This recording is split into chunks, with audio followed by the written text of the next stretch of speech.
MongoDB is a document-oriented NoSQL database designed for building modern applications. Unlike traditional relational databases such as MySQL or Postgres, MongoDB stores data as documents inside collections instead of organizing it primarily into tables and rows. So why do we need MongoDB if relational databases already exist? The biggest difference is how data is modeled. In a relational database, each table has a defined schema, meaning rows are expected to follow the table's structure. MongoDB takes a more flexible approach. Documents in the same collection don't have to contain exactly the same fields, although many applications still keep a consistent structure for their data. Now let's see how MongoDB organizes data. A MongoDB deployment can contain multiple databases. Each database contains collections, and each collection contains documents.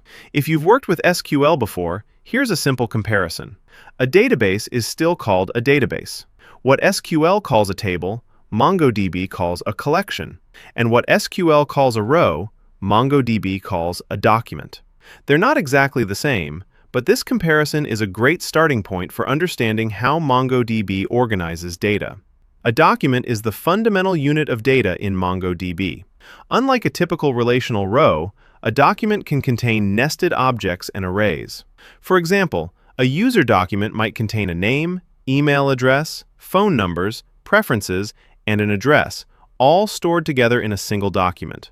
Documents use a JSON-like structure, making them familiar to developers who work with JavaScript and web APIs.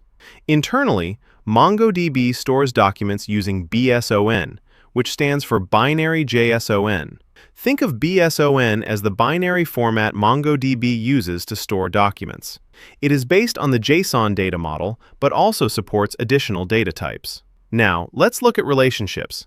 Imagine you're building an e-commerce application where each customer can have many orders. MongoDB gives you two common ways to model this relationship. The first approach is called embedding. Instead of storing related information separately, you include it directly inside a document. For example, an order document might contain the customer's shipping address at the time the order was placed. Because the related information is stored together, the application can retrieve it as part of the same document. Embedding can work well when the related data is naturally part of the parent document and is usually accessed together. The second approach is called referencing.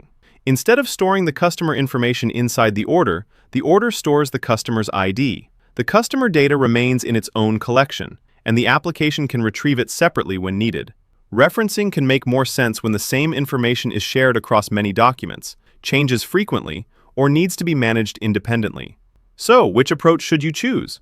If the related data is small, naturally belongs with the parent document, and is almost always accessed together, embedding is often a good choice. If the data is shared across many documents, changes frequently, or needs its own life cycle, referencing may be a better option. You also need to consider how the data will grow over time and how your application will access it. The key idea is that MongoDB data modeling starts with understanding how your application reads and writes data, rather than simply trying to split everything into separate tables.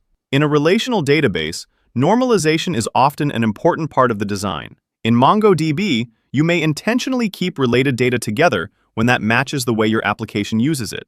So, to summarize, MongoDB is a document-oriented NoSQL database that stores data as documents inside collections. Documents can contain nested objects and arrays, and documents in the same collection don't have to contain exactly the same fields. MongoDB also gives you flexibility in modeling relationships through embedding and referencing. Once you understand documents, collections, embedding, and referencing, you'll have a solid foundation for learning MongoDB. In the next video, we'll install MongoDB, create our first database and collection, insert documents, and start working with queries from scratch.